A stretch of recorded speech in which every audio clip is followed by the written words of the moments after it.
Thank you, Christian.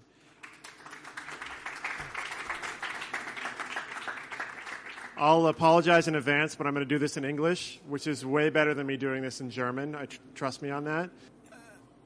And I have no idea what you said to introduce me, but I hope it was good things. That was great. So I'm going to talk a little bit about what we've been doing on future of mobility in the city of Boston, a mere 6 hours away from here if you fly. And I realize I made a cultural reference to LeBron James that I'll try to explain a little bit here as we go through it. So I run something called the Mayor's Office of New Urban Mechanics, which is an R&D lab embedded inside City Hall. So we're all public employees. And we spend our time thinking about what is new and next in cities, what is new and next in sort of the programs we can deliver, the services we can do, occasionally what are some efficiencies, but often how do we make our cities more livable, more delightful to be in. And it spans mobility to education to healthcare, anything you can think of that a city is responsible for. We have a very small group of people that sort of collaborates extensively with universities and researchers and startups, as well as other city or state agencies to try those things out.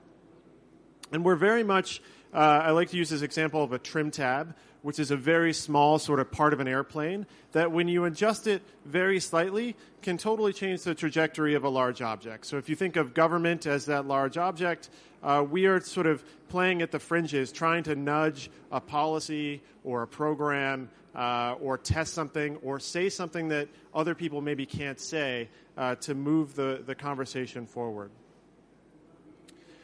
So for the next sort of 20, 30 minutes, I'm going to talk about some of those experimentations we've been doing and why we are motivated to do them. I'll give you 3 examples of those prototypes, 2 of which are not about automated mobility, but sort of bring us to a place where we can then discuss that more fruitfully.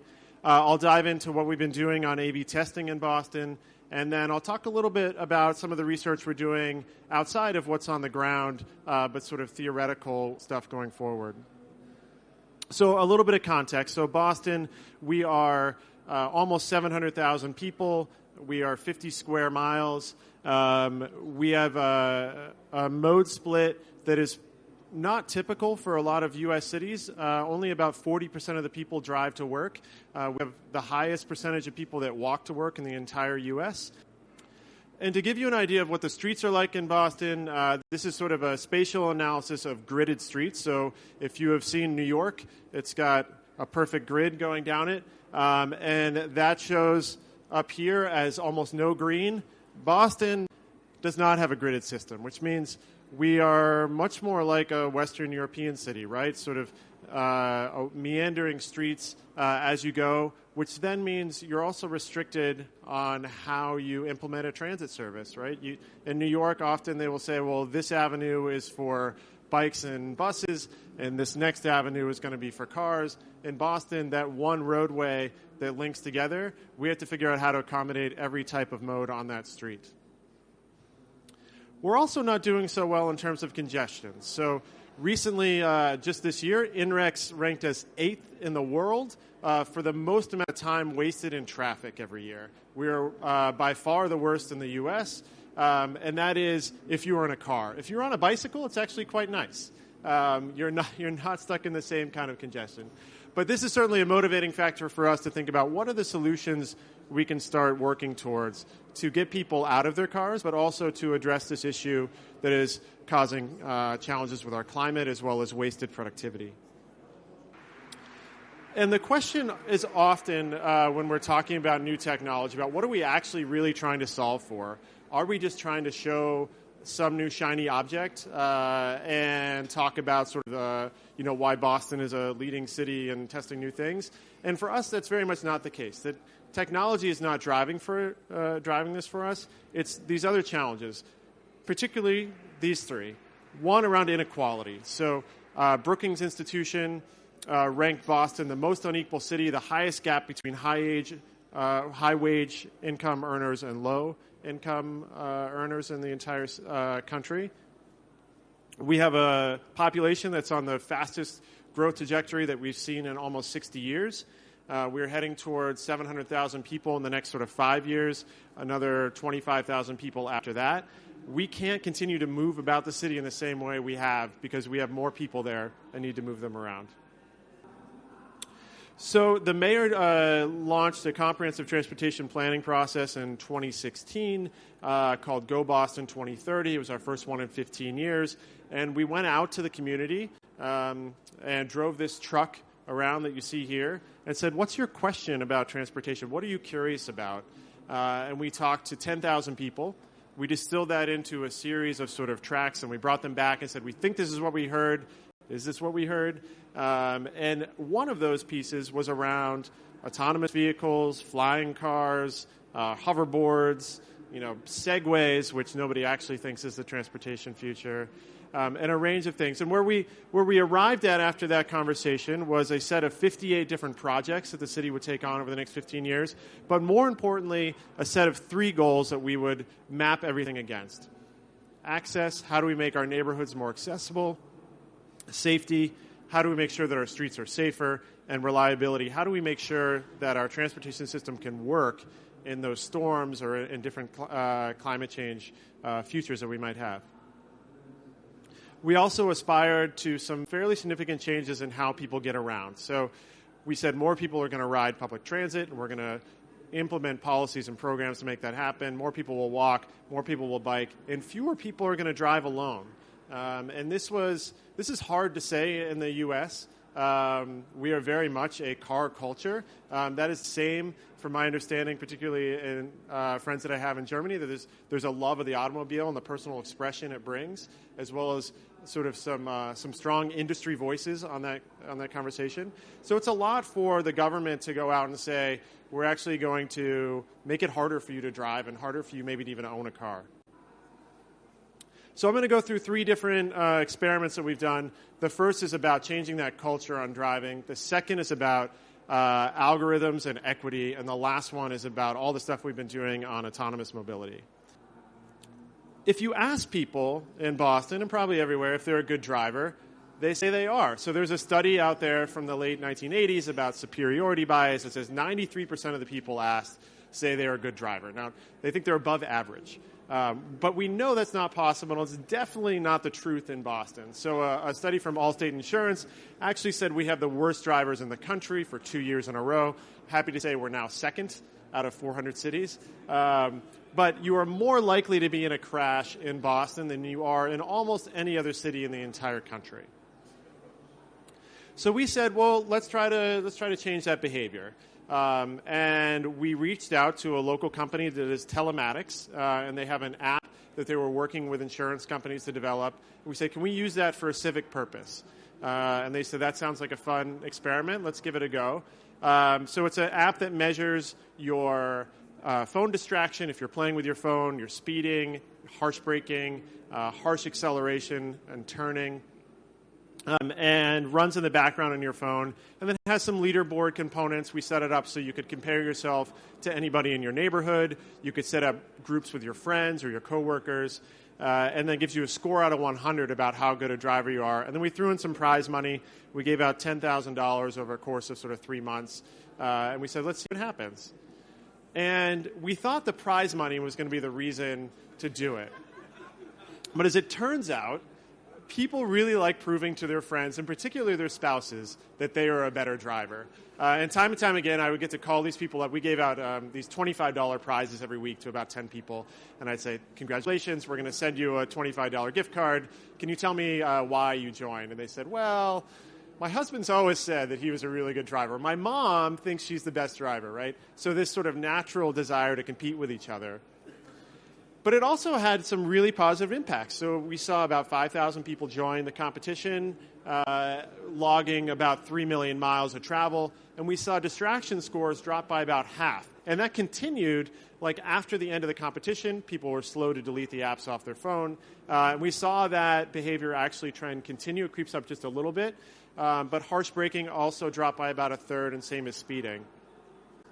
One of the interesting things about this is that we were able to then aggregate and anonymize all that data. So we could see what driving looks like in the city of Boston from these 5,000 people. And this is a sample of about a week's worth of time. And this is what speeding looks like. Now, these are sort of major highways that are going through the city. along the river there and kind of out this way. You would expect maybe some speeding on major highways. You don't see it as much on local streets.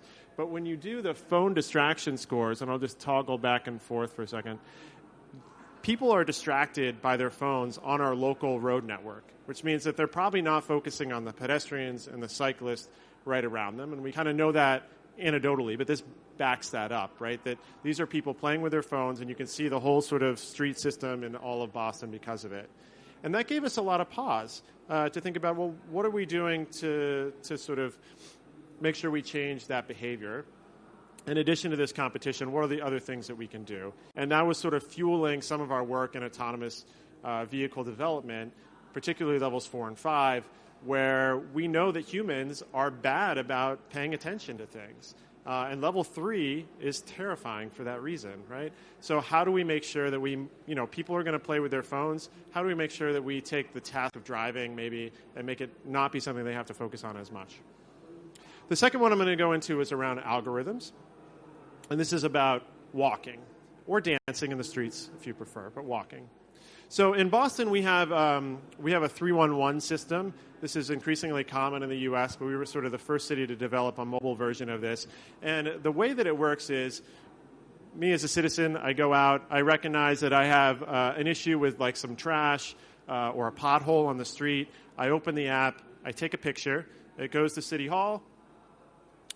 A little while later, hopefully this quick, you get a photo back of that job being done. They say somebody went out, they fixed it, they snap a photo, it comes back to you in the app. You also get a picture of the team member that actually did that work, trying to put a human face sort of on the work that's being done. And the reason of this sequence is actually backed up by some researchers at Harvard Business School that says you're more likely to submit another case if you see the face of the person that did the work for you, and it's not just some sort of anonymous government blob that did it instead. So the last one I'm going to go into, and what we're all here for, is to talk about autonomy. So we are trying to think about how do we nudge this massive industry and this potentially lifetime change to a better societal outcome. So it's something that people have been talking about all day here. And particularly, how can we have it address those 3 goals that we've identified as a city as our vision, right? Safer streets, more accessible options, better reliability. So in Boston, last year, or 2017, we had 14 fatalities. Last year was about 10. The injuries have stayed about the same, a little over 4,000 serious injuries as a result of traffic crashes. Of those 14 fatalities, 10 of them were pedestrians, so they're more susceptible to being killed by crashes. In the U.S., 94% of crashes are a result of human error. A full sort of almost 30% of those are a result of people drinking and driving. So huge benefit here. Machines don't drink and drive, at least not to my knowledge. So we can at least eliminate maybe a third of crashes. And in Boston, if we're going to talk about reducing 94% of crashes, that brings our fatalities almost down to 0. Better access. So in a neighborhood sort of in the southern side of the city, you have a commute that is much longer than the average. So the average commute in the city of Boston is 28 minutes. In Mattapan, which is low income and predominantly is 94% people of color, the commute time actually is much worse, right? You have 24% of the people there, almost a quarter of the people, have an hour-long commute every day, which restricts where they're able to go to work, what they're able to do for childcare, and how they sort of experience their day-to-day life. This is sort of a quote out of Roz Shetty's work at Harvard, essentially saying that the longer you commute, the worse chances are of a family sort of moving up in economic mobility. So, as my grandmother used to tell me, and we talked about this morning, if you're not at the table, you're on the menu. And I don't know if that German actually works translated from Google, but maybe it's close. And and the reason for this was that, as we were thinking about automated mobility, Uber and Lyft had showed up in our city, and we were caught off guard. We didn't exactly know how to respond to that. We weren't sure if it was a state issue or a city issue, and we didn't have a playbook for how to manage this. And by then, it was too late, right? They had already grown a user base. We were sort of infighting on who should do what. And 3 or 4 years later, now they're 8% of the traffic on Boston city streets, and a whole bunch of those are empty miles. So in our program, we set up a 3-step process. The first is a memorandum of understanding, and we believe this is about sharing risk. So those companies are going to be taking risk by testing in Boston, but the government is also taking a risk by letting them test there. And we want to say very clearly what our mutual goals are in doing that. There's an application where they document all their previous experience, as well as giving us sort of photos and videos of what that looks like, and detailing out how they comply with some federal guidelines. And then lastly, we do a co-created testing plan. So with the company, the city, and the state sit down and say, what are you trying to learn? What are the edge cases you're really interested in? Is it bridges? Is it tunnels? Is it a roundabout? And where can we find some geography that meets that, as well as some socially acceptable locations to test to start? So right now, we've had 3 companies. We have 2 companies that are on the road right now. Nutonomy, which until last month was using Renault Zoe and a fleet of those. They now have some larger FCA, Chrysler, Pacifica minivans. And Optimus Ride, which runs this sort of electric, low-speed vehicle that seats 4 to 8 passengers, depending on which model it is. Different business types. This is sort of a straight-up ride-hail business model, as well as sort of full stack to integrate with other future car companies. This is about TOD. They want to sort of run the service soup to nuts. It's about the 2 miles around a transit node, and they see themselves sort of focusing on campuses more than anywhere else. And they just rolled out, actually, the Brooklyn Navy Yard last month in New York City. As part of those requirements, they have to submit quarterly reports. One of the first ones that we got talked about seagulls. Turns out Nutonomy had been on the road in Singapore for 2 years at that point. No seagulls in Singapore. But the car was sort of approaching seagulls that would land in the roadway, and the car would just stop, which was then at risk for rear-ending, and it wouldn't sort of nudge forward, so they had to sort of reprogram the vehicles to do that. But other things like solar glare, ponding, snow removal, all these things that we sort of need to be thinking about in our future operations of a city, as well as how we start thinking about our infrastructure in the future, we asked them to report to us.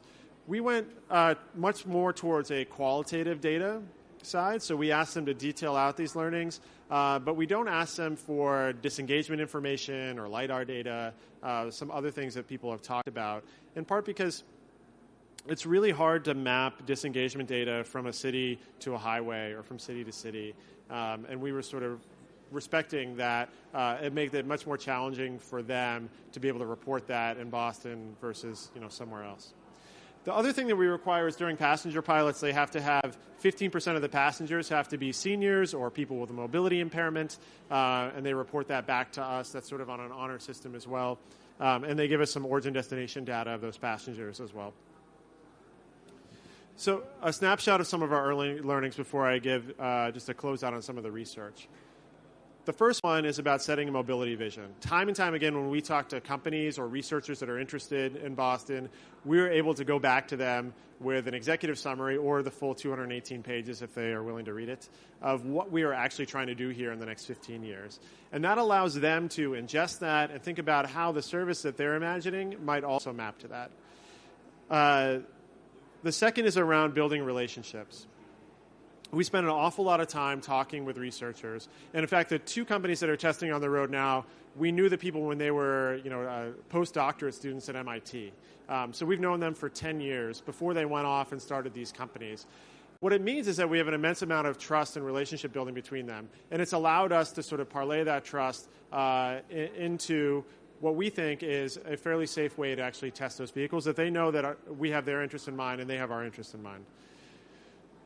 I will say that is not the same for some of the larger OEMs. That is a much harder thing to do. The next is around, this is also sort of a common saying in our office, not let the perfect be the enemy of the good. How do we make sure that we don't just spend our whole time sort of theorizing about an autonomous vehicle future without going out and actually trying and testing a few things? And that's why we sort of took that 3-step approach to go out and experiment. There's some easy things you can do now that will provide future learnings and bring more people to the table, frankly, because you're doing it. And the last thing is iterate. You're going to get things wrong. We got some things wrong. We initially had said no nighttime driving, and it turns out it's a lot better to drive at night because there's fewer people on the roadway then. And we went back and sort of adjusted that after sort of detailing out what the use case was. We've been doing some community engagement. We run an annual robot block party and autonomous vehicle petting zoo where we bring a bunch of companies to City Hall Plaza. They get a chance to ask questions about it. As part of that, we've also made them play the Moral Machine game. If you haven't played this, jot down that website. It is a series of questions answering the trolley problem again and again, which is often the wrong question to be asking. But for people that have not paid a lot of time or spent a lot of time in this space talking about autonomous vehicles, it's a good way to start engaging with them. So we use this with the public to start saying, okay, well, what should we be programming into these vehicles? And maybe it's not about, do you kill the thieves or do you kill the nice doctor? But where should those services be deployed? What neighborhoods? So lastly, I'm going to go through a little bit of a survey that we did, as well as sort of the mapping out of that survey. So we worked with the World Economic Forum and Boston Consulting Group to survey over 7,000 people in 3 cities, Boston, Berlin, and Beijing. I don't know why they all had to start with B, but they did. And we took that and we mapped it onto a series of mobility situations. So why did you take this trip? Are you by yourself? Are you with someone else? What's the weather? And what's the time of day? And then built out some use cases as well for that. And what we found, and this is actually, there's a strong correlation between Boston and Berlin, Beijing not as much, but that there's a higher adoption in urban areas than suburban areas, that people are more likely to use this kind of service. 20% of the people said, absolutely no way am I giving up driving ever.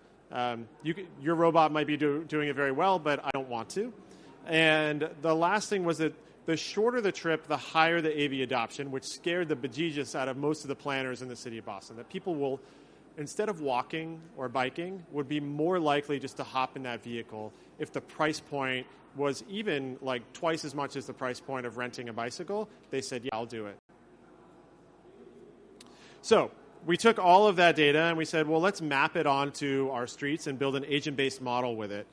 So we put in all the bus routes and transit routes, the trip generators, and layered in a bunch of data from UPS and FedEx for commercial deliveries, and then estimated a mix of 37% autonomous vehicles, and assumed about a 6% efficiency in traffic, that they were talking to each other and it got a little bit more efficient.